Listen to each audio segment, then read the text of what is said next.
There's nothing better than encountering a monster and just having a hell of a time trying to kill it. And you finally triumph and you have that sense of accomplishment. You know, there may be 10 ways to defeat this enemy. One way is the best, and you figuring that out is what makes that exciting.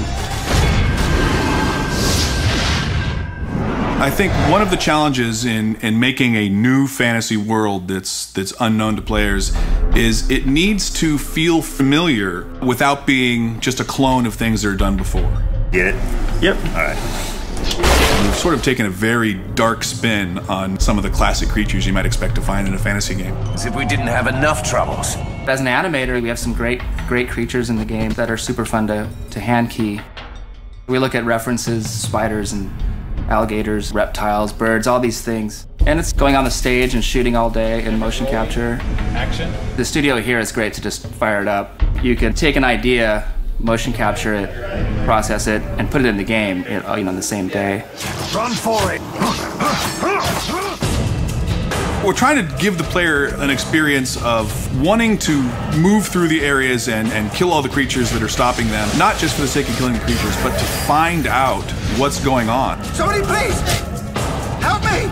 We have a core creature, which is the Wargar. Their race is kind of what was underneath this town. And somehow they got perverted. Something happened. They're kind of reptilian looking, and we kind of just try to creep them out a little bit. So you look at tarantulas and just get that kind of feel. Their deepest desire is to become like spiders. As you fight them, you start to see more and more strange variations on them until eventually you come upon an infected. And an infected has actual spider legs. You come up to him and you start to realize, hey, this guy's got magic. And he's also teleporting all over the place. So you're like, you're just about to shoot him and he goes off to another place. Fast, threatening, super intense, kind of creepy, pretty effective. Great. More bugs. I like the Minotaur, because they charge the crap out of you.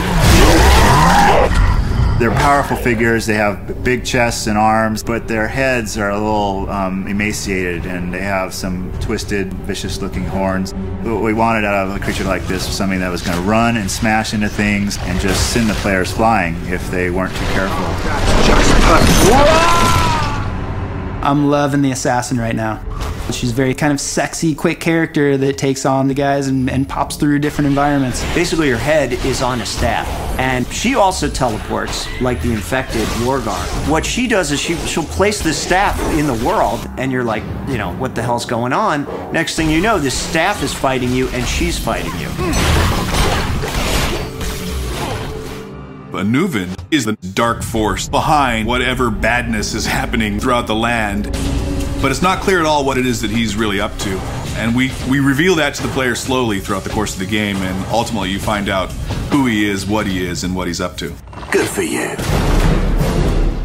When you walk into arena, you have to take the time to look at the enemies that are there and what their strengths and weaknesses are, and then figure out what is your best strategy to go in there. It's not going to be the same every time. You're going to have to use some tactics and some planning. Because the best combat to me is one where I'm using my brain and I'm thinking of the trade-off.